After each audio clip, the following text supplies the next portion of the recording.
Mi propio esposo me subastó en medio de una cena benéfica, llamándome lote número 5, para entretener a sus multimillonarios. Mientras él y su amante se reían, calculando cuánto pagarían por mi dignidad, no sospechaban una cosa. Este castillo, sus cuentas e incluso el aire que respiran pertenecen a mi fondo. Un movimiento del dedo en la pantalla y su vida de lujo se convertirá en una celda de prisión, y los diamantes en el cuello del amante se convertirán en la prueba principal del robo del siglo. Nunca subestimes a una mujer que conoce todas tus contraseñas del paraíso. No creerán cómo terminó esa noche. Los candelabros de cristal del salón Gran Olimpo brillaban tan intensamente que cegaban los ojos, pero ninguna lámpara podía disipar el frío que reinaba adentro. Yo estaba en la esquina, atrapada entre una columna de mármol y la mesa de postres, tratando de hacerme invisible. Mi vestido, comprado en rebajas hace 3 años, parecía una mancha sucia frente al cachemir y la seda que vestían los invitados. Sentía sus miradas sobre mí, una mezcla de desprecio y curiosidad, como si fuera una extraña pieza de museo en el mundo del lujo. «Mírenla», la voz de mi esposo, Marco Sarcasi, cortó el murmullo de la sala como una sierra oxidada. Mi esposa, Elisa, ha decidido otra vez vestirse como criada que se perdió accidentalmente en el baile. ¡Qué vergüenza, caballeros, que el dueño del imperio tecnológico Sarcasi Tech tenga un accesorio tan barato e inútil! Marco estaba sobre el escenario iluminado, sosteniendo con autoridad la cintura de su nueva asistente, Silvia. En su cuello brillaba un collar con zafiros raros que pertenecía a mi difunta madre. El mismo collar que Marco prometió guardar en la caja fuerte del banco por mi seguridad. Ahora adornaba a una mujer que hace un mes no sabía cómo sostener correctamente una copa de champán. Silvia exhaló una nube de humo de su delgado cigarrillo hacia la sala, mirándome con una sonrisa triunfante. «He decidido darle un poco de emoción a nuestra noche benéfica», continuó Marco, y una ola de risas bajas recorrió la sala. Como Elisa adora ahorrar en todo, subasto su tiempo, quien de más la tendrá como sirvienta personal durante toda una semana. ¿Empezamos con $10? No vale más que eso. La sala estalló en carcajadas. Los multimillonarios, cuyos sucios ingresos Marco ayudaba a lavar mediante sus fondos ficticios, me señalaban con el dedo. Sentí la sangre hervir en mis venas, pero mi rostro permanecía como una máscara perfecta de calma. Vi a Silvia susurrarle algo al oído, y Marco rió otra vez, tomando whisky cuya botella costaba más que el presupuesto anual de una familia promedio. No tenían idea de que Sarcasi Tech era solo una fachada hermosa construida sobre mis noches sin dormir. Cada patente de computación en la nube, cada línea de código que les traía millones, e incluso la propiedad de esta misma casa donde estábamos, pertenecían a la misteriosa compañía Astra Prime. Y Astra Prime era yo. Durante 10 años fui su ratón gris, su generadora personal de ideas trabajando 24/7 en el sótano de nuestra villa. Mientras él posaba para las portadas de Forbes y hablaba de su genio, yo corregía sus errores de principiante y creaba algoritmos que lo hicieron rico. Soporté sus infidelidades, su desprecio y a su padre que me llamaba vacío. Esperé el momento en que su arrogancia fuera tan grande que dejara de mirar al suelo. $10. ¿Quién da 20 por esta antigüedad?, gritaba Marco al micrófono, disfrutando de mi crucifixión pública. Saqué lentamente de mi desgastado bolso una pequeña tableta con el más alto nivel de encriptación. Mis dedos, pinchados por el trabajo constante con equipos, introdujeron el comando final. En la pantalla ya brillaba la ventana de confirmación del protocolo reinicio, que había preparado durante 5 largos años. «Marco», dije suavemente, pero mi voz, conectada al sistema de audio central de la sala, resonó sobre toda la multitud, haciendo vibrar incluso el cristal en manos de los invitados. «Dijiste que no valgo más de $10. Qué curioso. ¿Cuánto vale tu libertad cuando en 30 segundos tu cuenta bancaria se convertirá en un montón de deudas impagas y tu oficina imperial será mi nueva habitación infantil?» Marco se quedó paralizado. Su sonrisa arrogante desapareció al instante, y Silvia soltó bruscamente su mano, como si él de repente fuera un leproso. «¿Qué estás diciendo, loca sirvienta?», sisió, pero en su mirada ya había surgido ese mismo miedo animal que cultivé durante años. Levanté la tableta y en ese momento todas las pantallas de la sala cambiaron. En lugar de la pomposa presentación de Marco, aparecieron ventanas rojas con un mensaje: revocación inmediata de todas las licencias de Sarcasy Tech por violaciones críticas de ética y fraude. «La cacería ha comenzado, Marco», susurré, para que lo escuchara a través de su micrófono que todavía apretaba en el puño. El salón quedó sumido en un silencio tan profundo que se podía escuchar la respiración entrecortada de Marco a través del micrófono que todavía apretaba en el puño. Silvia, cuyo rostro ahora parecía tiza, levantó lentamente las manos temblorosas hacia el cuello, como si temiera que el collar de zafiro se convirtiera en hierro candente. Los invitados comenzaron a susurrar, y luego una ola de risa nerviosa recorrió la sala. Algunos aún pensaban que formaba parte del espectáculo, pero Marco sabía la verdad. En las pantallas no veía solo cifras, veía el fin de su mundo. Di un paso adelante, saliendo de la sombra de la columna directamente a la luz de los focos. Con mi vestido viejo, ahora parecía más alta que todos esos hombres y mujeres adornados con diamantes. Cada paso resonaba con eco sobre el mármol. La seguridad en la entrada se detuvo, sin saber si debían detenerme, porque sus tabletas también parpadearon con notificaciones rojas de bloqueo de sistema. Tú no pudiste hacer esto», finalmente logró balbucear Marco, su voz aguda y ronca. «Todos los contratos los firmé yo. Yo soy el dueño de Sarcasy Tech. Tú solo eres una pequeña programadora que encontré en la calle». Sonreí, y esa sonrisa no prometía nada bueno. Firmaste contratos de uso de tecnología, Marco, pero nunca leíste la letra pequeña de los acuerdos de licencia que te hacía firmar entre tus fiestas. Allí decía claramente: la propiedad intelectual del núcleo del sistema permanece con la autora y desarrolladora, es decir, conmigo. Sarcasy Tech es solo un cartel, y hoy retiro ese cartel. En ese momento, las puertas del salón se abrieron de golpe. Personas con trajes grises estrictos entraron rápidamente, representantes del Servicio Federal de Impuestos y mis abogados personales, contratados hace un año a través de empresas pantalla. Al frente iba el señor Torres, un hombre cuyo nombre hacía temblar incluso a magnates del petróleo. «Señor Sarcasy», su voz sonó seca y oficial, «tenemos una orden de embargo de sus activos por sospecha de lavado de dinero a gran escala a través de los offshore de Astra Prime. Además, la señora Elisa presenta una demanda por apropiación indebida de propiedad privada». Marco corrió hacia el borde del escenario, casi cayéndose. «¿Qué propiedad?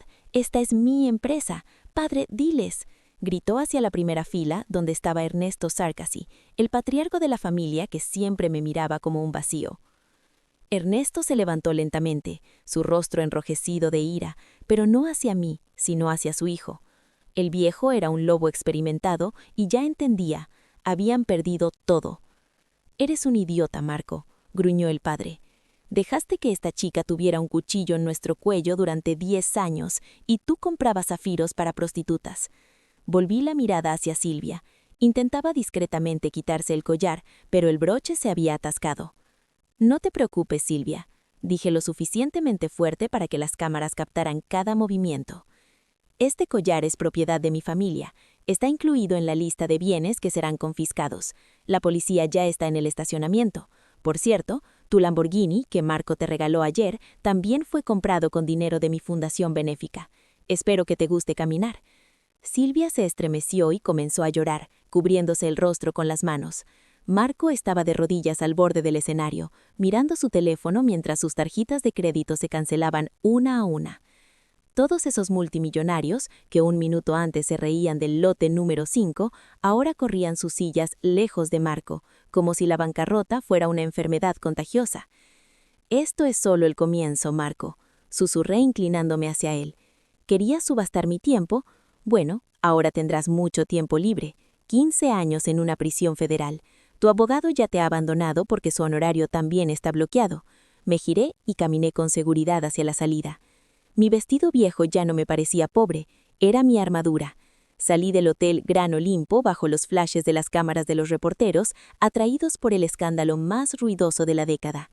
La noche estaba fría, pero por primera vez en mucho tiempo sentí verdadero calor. Sin embargo, sabía una cosa que Marco aún no sospechaba. En la caja fuerte de nuestra villa había un documento que podía o salvarlo de la cárcel o destruir por completo toda la dinastía Sarkozy. Y yo todavía no había decidido cómo usarlo.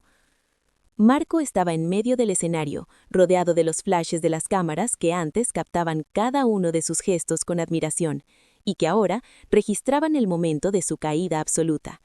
Silvia, cuyo orgullo había estado minutos antes por encima de los rascacielos de Manhattan, intentaba ahora esconderse tras las espaldas de los guardias, pero estos simplemente retrocedían, sin querer tener nada que ver con la leprosa. Toda la sala, que un minuto antes se reía de mi vestido viejo, ahora observaba cómo la verdadera dueña de la situación dictaba las condiciones. «Esto no puede ser verdad», gritaba Marco, dirigiéndose a la multitud, pero los invitados solo apartaban la mirada. «Yo construí esta compañía, yo le di todo a esta mujer». Me detuve junto a la salida y me giré lentamente. Mi voz, amplificada por la acústica del salón, cortó el pánico creciente. «Solo me diste la oportunidad de ver cuán podrida puede ser una persona cuando recibe un poder que no merece. Olvidaste que los grandes hombres no son los que humillan a los débiles, sino los que valoran a quienes les ayudaron a llegar arriba». Ernesto, el padre de Marco, trató de acercarse a mí, empujando con los codos a los camareros. Su rostro, antes pétreo de desprecio, ahora expresaba una mezcla lamentable de súplica e ira. «Elisa, detente. Somos familia», gruñó. «Podemos llegar a un acuerdo. Te daré una parte. Haré que Marco se disculpe ante todos». «¿Familia?», sonreí amargamente. «La familia no subasta a sus miembros. La familia no llama accesorio barato a la madre de sus nietos. Ustedes mismos me enseñaron que en este mundo sobreviven los más fuertes. Pues hoy, yo soy la más fuerte». Salí a la calle, donde ya esperaba mi coche, modesto, pero blindado. Atrás quedaba el caos. La policía empezaba a sacar a Marco a empujones y Silvia gritaba mientras le quitaban las llaves del auto que nunca le había pertenecido. En camino a la villa, abrí el mismo archivo en mi tablet. No era solo código, era un informe sobre las cuentas secretas de los Sarkozy, a través de las cuales desviaban millones hacia las amantes y el soborno de funcionarios. Marco creía que yo solo escribía software para almacenamiento en la nube, pero no sabía que yo era la arquitecta silenciosa de cada uno de sus movimientos financieros. Al llegar a nuestra casa, una propiedad que oficialmente pertenecía a mi fondo desde hacía 3 años, entré en la oficina de Marco. Allí, detrás de una caja fuerte oculta, estaba una carpeta roja. Contenía el testamento original de mi abuelo, que Marco y Ernesto creían destruido.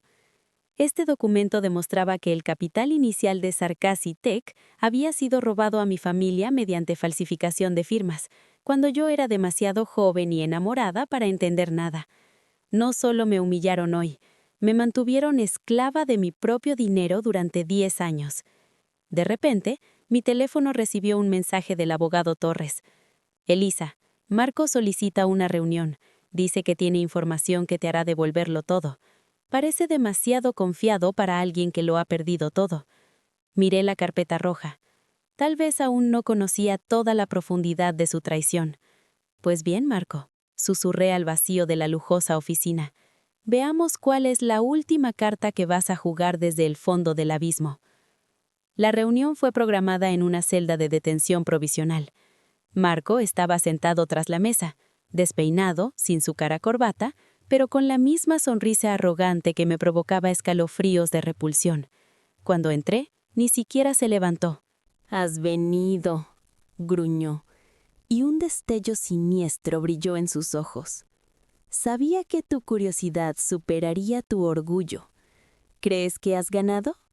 ¿Crees que Astra Prime te salvará cuando el mundo descubra quién está realmente detrás del desarrollo del espejo negro?»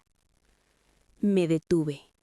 Espejo Negro era un programa secreto de vigilancia estatal que Ernesto me obligó a escribir hace 5 años, asegurando que era para la seguridad interna de la empresa. Sabía que ese software era ilegal, pero me habían chantajeado con la vida de mi hermano menor, que entonces estaba en su clínica privada. «No te atreverás», susurré. «Si revelas esto, tú mismo irás a cadena perpetua». «Oh, querida, ya estoy allí». Marco se inclinó hacia adelante, y su aliento con olor a café barato me quemó el rostro. Pero Ernesto logró pasar copias del código a un tercero. «Si en 1 hora no firmas los papeles de transferencia de todas las acciones de Astra Prime a mi padre, tu reputación limpia de genial desarrolladora arderá en el fuego de un escándalo internacional. Te encarcelarán junto a mí». Me tendió una hoja arrugada, un poder notarial. En ese momento comprendí que nunca habían pensado darme paz. Incluso en el fondo, trataban de arrastrarme con ellos. «Tienes 40 minutos, Elisa», añadió, recostándose en la silla. «Luego los archivos se enviarán automáticamente a la red. Elige, ser rica en la cárcel o pobre, pero ama de casa, comenzando de nuevo bajo nuestro control». Salí en silencio de la sala de interrogatorios. Mis manos temblaban. Me senté en el coche y abrí la tablet. El tiempo corría implacable. Marco no sabía algo. Yo había previsto este movimiento de Ernesto hace 3 años. Espejo Negro tenía realmente un backdoor, pero no el que ellos pensaban. Introduje una compleja combinación de símbolos. Si activaba la autodestrucción, el programa desaparecería de todos los servidores, pero también borraría todo mi trabajo de los últimos 3 años, todo lo que había creado para mi nueva empresa. Esto significaba un suicidio financiero total. Mi teléfono sonó. Era Ernesto. «El tiempo corre, niña». Su voz era fría y serena. «Tu hermano acaba de salir de la clínica. Sería una lástima si algo le sucediera de camino a casa mientras juegas a ser reina». La rabia, pura e incontrolable, me cegó. Volvían a amenazar a mi familia. En ese instante comprendí. No solo destruiría su empresa, destruiría la memoria misma de la familia Sarcasi. «Ernesto», respondí, presionando el botón «Ejecutar» en la tablet. «Espero que sepan nadar bien, porque su barco no solo se hunde, explota ahora mismo». Las pantallas en mi coche parpadearon, borrando 10%, 40%, 90%. Junto con el programa de vigilancia desaparecían miles de millones ligados a sus claves de licencia. Pero lo más importante, activé el protocolo confesión.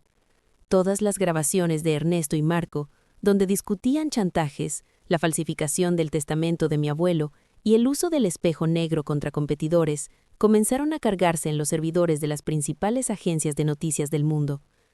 Vi desde la ventana del coche cómo 3 camionetas más de fuerzas especiales llegaban al edificio de la policía donde estaba Marco. Ya no eran solo inspectores fiscales, era contrainteligencia. «Adiós, Marco», susurré. «Esta vez no habrá subasta, solo habrá sentencia». Quedaba el último capítulo, el final, donde debía enfrentarme cara a cara con Ernesto. Ernesto me esperaba junto al viejo muelle, donde alguna vez amarraron los primeros yates comprados con el dinero robado a mi abuelo. Estaba de espaldas, mirando el agua oscura que absorbía los últimos reflejos del día que moría. Cuando el sonido de mis pasos rompió el silencio, no se movió. «Has destruido todo», gruñó, y en su voz ya no quedaba acero, solo el seco susurro de hojas de otoño. El programa Espejo Negro, las licencias, la reputación, incluso la memoria de nuestra familia, ahora está mezclada con la suciedad en los titulares de todos los periódicos del mundo. Me detuve a unos metros de él, apretando con fuerza la carpeta roja en mis manos. «No he destruido nada que les perteneciera legítimamente, Ernesto. Solo devolví la luz a los lugares donde durante 10 años escondieron sus crímenes. Robaron la herencia de mi abuelo, falsificaron firmas y me mantuvieron como rehén amenazando a mi hermano. Hoy esa cadena se ha roto. Ernesto se giró lentamente. Su rostro parecía una máscara surcada por arrugas profundas de desesperación. ¿Crees que has ganado? Asintió hacia las sirenas que resonaban a lo lejos, acercándose al muelle. Marco ya está declarando. Entregará a todos para obtener una sentencia más leve. Tú también te hundirás con nosotros. Saqué de la carpeta una sola hoja, el acuerdo original de transferencia de propiedad intelectual, certificado por un árbitro internacional mucho antes de que cruzara el umbral de su oficina. Subestimaron a la ratona gris, dije con calma. Cada copia de espejo negro que intentaron vender contenía una firma digital que los identificaba como beneficiarios finales.